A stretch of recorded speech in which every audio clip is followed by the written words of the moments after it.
As we talked about in the last chapter, it's important to remember that sex, gender, and sexuality are closely connected, but they aren't the same thing.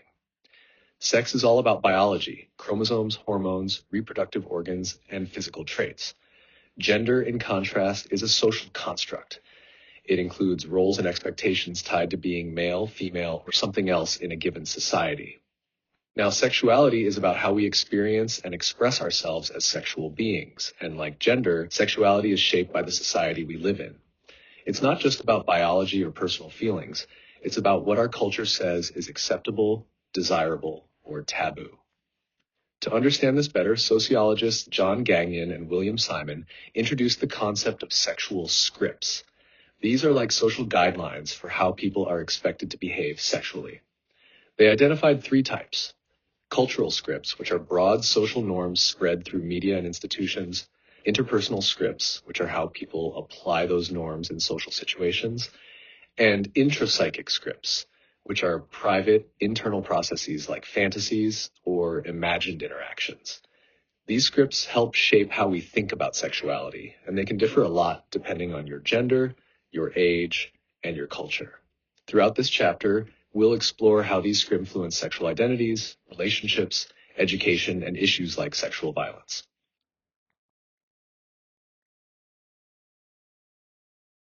Sexual identity is a broad and inclusive concept. It includes how we see ourselves as sexual beings, how we express our sexuality, and who we are emotionally and sexually attracted to. It's not just about one's orientation. It also involves behavior and personal identity. This concept, like gender, goes beyond a simple binary. People don't just fall into heterosexual or homosexual categories. Instead, sexual identity exists along a broad and diverse spectrum. For a long time, heterosexuality was assumed to be the societal norm. Any identity outside of that norm was seen as deviant or less legitimate. That idea began to shift with research that demonstrated the fluidity of sexual attraction and behavior. Early models began to map out this complexity using scales, continuums, and grids that showed that people can have experiences and attractions that don't fit neatly into rigid categories. These models also began to recognize individuals who don't experience sexual attraction at all and who identify as asexual. Different sexual identities carry their own meanings and experiences. Gay and lesbian identities involve attraction to people of the same gender, but some terms, like homosexual, are now seen as outdated or even harmful due to their association with pathologizing queer identities. Heterosexuality is still seen as the default in many contexts, and that assumption shapes our cultural expectations. This idea that heterosexuality is natural and all others are deviations gets reinforced by social institutions, media, and everyday assumptions. It creates a system where non-heterosexual identities must explain or justify themselves through processes like coming out. Identities like bisexuality and pansexuality disrupt these norms. Bisexual individuals are attracted to people of more than one gender, and this identity challenges the idea that attraction must fall into a single category. Still, bisexual people often face suspicion or are told their identity is just a phase. Pansexuality takes this a step further, rejecting the idea that gender must play a defining role in attraction. A pansexual person may feel drawn to someone regardless of gender identity or biological sex. Asexuality is another important identity. Asexual individuals don't experience sexual attraction, though they may still pursue emotional intimacy or romantic relationships. Asexuality isn't the same as low libido or lack of desire. It's about not experiencing attraction and not feeling distress about that. Language plays a crucial role in how we understand and validate sexual identities.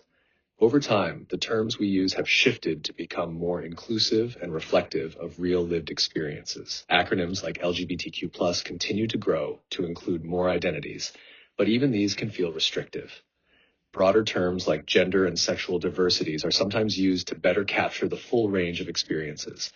The labels people choose or reject matter. Some people don't want to be categorized at all, and that's okay. What matters most is respecting how people choose to identify. It's also important to separate gender identity from sexual identity. One is about who you are. The other is about who you're attracted to. When we make assumptions, especially about trans or non-binary individuals, We reinforce harmful norms. Being a good ally means recognizing that every person's identity is unique.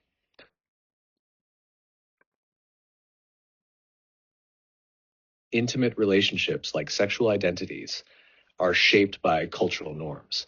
Some relationship structures are celebrated and encouraged, while others are judged, discouraged, or even stigmatized. In Canada, there's a strong cultural emphasis on romantic love and monogamy. We often assume that everyone wants a long-term, exclusive relationship built on love and sexual fidelity. This model is treated as the gold standard, and anything outside it is often seen as problematic or even deviant. But intimacy, love, and sexual expression don't always go hand in hand, and they definitely don't mean the same thing across different cultures. Even behaviors that seem normal here, like kissing, are not universal. Many cultures do not use kissing as a romantic or sexual gesture at all, which reminds us that our normal isn't necessarily universal. In Canada, monogamy is often linked with marriage, but the two aren't the same. Monogamy can mean different things to different people. A lifetime with one partner, sexual exclusivity within a current relationship, or simply being committed to one person at a time. Still, some dominant ideas persist. People often assume monogamous relationships are more respectful, more loving, more trustworthy, and more sexually satisfying. As a result, non-monogamous relationships are often wrongly seen as lacking trust, commitment, or emotional depth. Another common assumption is that if you're in a monogamous relationship, you shouldn't feel any attraction to others. But the reality is that attraction can still happen. It doesn't necessarily mean a lack of love or commitment.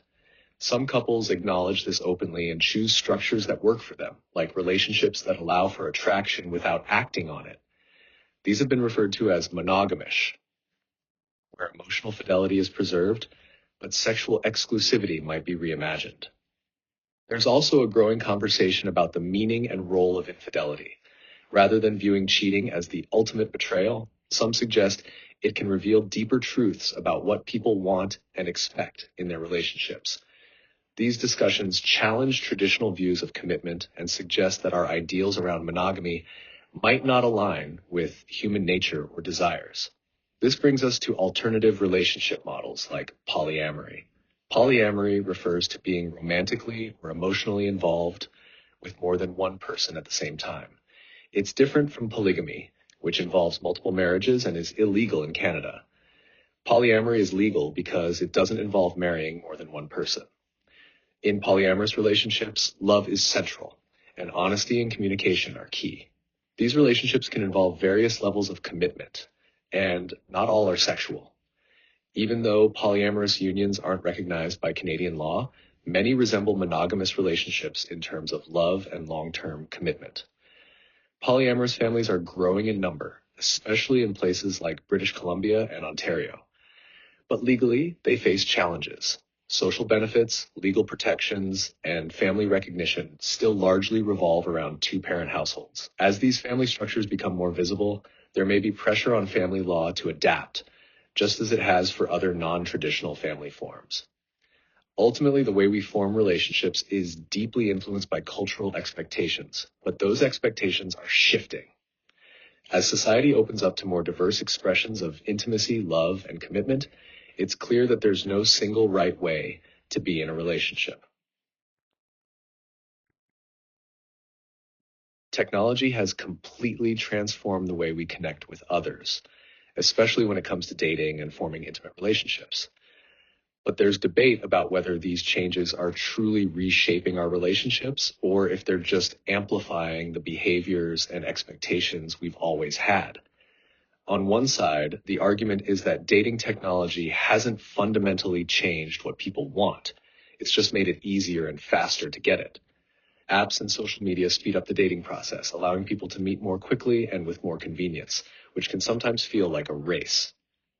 The basic relationship goals, companionship, romance, attraction, haven't changed, but now they're just easier to pursue logistically. Others believe that the technology itself is shaping how we date and build connections. They argue that online platforms change our interactions in deeper ways. For example, texting and using emojis can replace face-to-face communication, which removes the ability to read important social cues like body language or tone. Some critics say that we're losing the ability to connect emotionally in meaningful ways, as our communication becomes more curated and less authentic. There's also concern about the emotional distance that screens create. People can feel highly connected online, but still experience loneliness or isolation. The comfort of a screen can reduce the fear of rejection, but it also removes some of the risk and effort that come with genuine emotional vulnerability. New norms are developing as well. People may approach online interactions with different expectations than they would in person. Romantic language has shifted, becoming more casual and less emotionally invested, what some call unromantic tech speak. The use of quick messages, symbols, and apps that function more like games can make dating feel more like entertainment than emotional connection. Some say that dating apps encourage a more disposable approach to relationships. With so many choices at your fingertips, it's easy to swipe past someone without much thought. This convenience can lead to shallow connections or relationships based purely on physical attraction. Critics point out that this hookup culture can make people feel less real to one another, as if everyone is replaceable. Still, others see the potential for real connection. Constant communication through texting, messaging, and social media might help build strong foundations for meaningful relationships. It's a complex question. Do these tools support real romance, or are they getting in the way? Ontario's revised health and physical education curriculum sparked significant public discussion, particularly around how sexual education is delivered in schools. The updated curriculum is divided into 4 core areas: living skills, which focus on self-awareness and social skills; active living, which promotes fitness and safety; movement competence, which develops motor skills; and healthy living, where sexual education is housed under the section titled Human Development and Sexual Health. Though this part only makes up about 10% of the overall curriculum, it's attracted a lot of attention. Public opinion on the changes is mixed. Roughly half of Ontarians support the new curriculum, while about a third oppose it. The main point of contention for critics is the perceived early introduction of certain topics, like anatomical language, gender identity, and sexual diversity. Some argue these subjects are not age appropriate. However, when we compare Ontario to other provinces, we see that some actually introduce these topics even earlier. In British Columbia, Alberta, and Manitoba, for example, kids are expected to learn the proper names for body parts by kindergarten. Saskatchewan introduces gender identity as early as grade 1, earlier than Ontario's grade 3 benchmark. Quebec is unique in that it's the only province that includes the concept of love in its sexual education curriculum. Supporters of Ontario's changes argue that the updated material is both realistic and protective. Contrary to fears that it might sexualize children, the aim is actually to help young people make safer, more informed choices. Evidence suggests that comprehensive sexual education can delay sexual activity and increase the likelihood of safe practices when young people do become sexually active. Without this kind of education, children may turn to less reliable sources, like pornography, which can distort their understanding of sex, relationships, and consent. Ultimately, this curriculum reflects a broader conversation about how we prepare children and teens to navigate the realities of relationships, identity, and sexual health in an informed, respectful, and safe way. Sexual violence is a serious and complex issue rooted in broader social dynamics. It includes a wide range of harmful behaviors: physical assault, sexual harassment, coercion, and emotional abuse. When it occurs in romantic or intimate partnerships, it's often referred to as intimate partner violence. While this can affect anyone, data shows that women are far more likely to be victims, especially at the hands of male partners. Sexual violence is recognized as a form of gender-based violence. It can involve anything from derogatory language to rape or even homicide. It includes both in-person and online acts like digital harassment or threats. Those most vulnerable include Indigenous women, women with disabilities, newcomers, and women in the sex trade. Particularly alarming is the level of sexual violence experienced by young women, especially those between the ages of 15 and 24. College and university campuses across Canada have become a focus of concern. Surveys show that about 1 in 4 female students has experienced or been threatened with sexual assault. Yet most institutions still lack dedicated policies or services to support survivors or address prevention.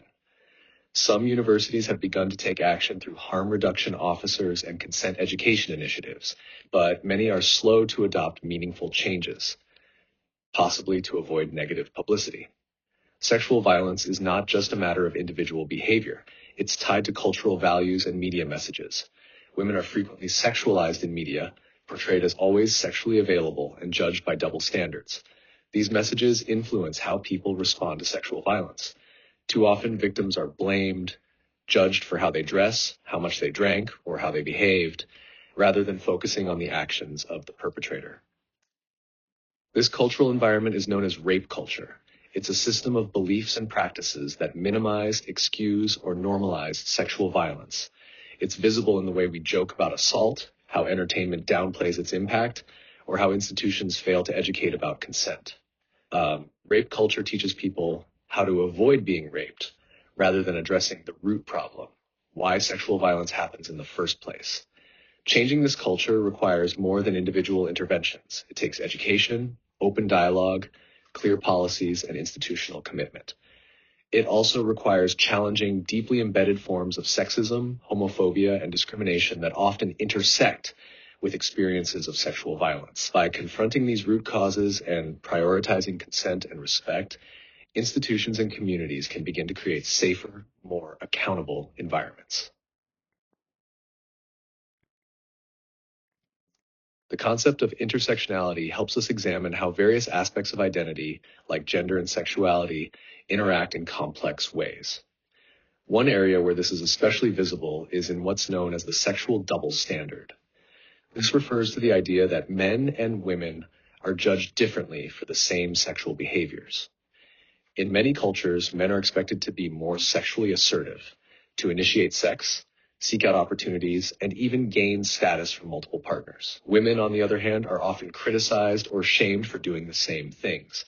For instance, if a man has many sexual partners, it may be seen as impressive or acceptable.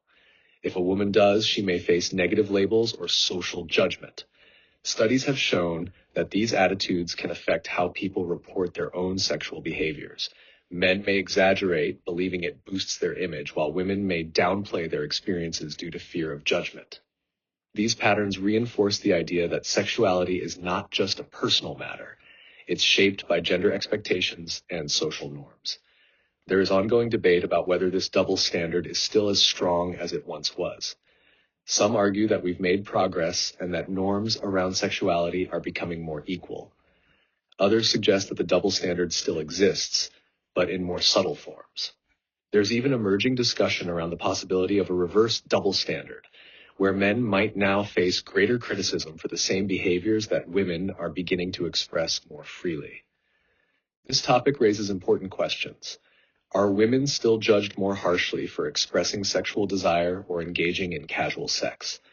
Is society shifting toward more gender equality in sexual norms, or just creating new forms of judgment?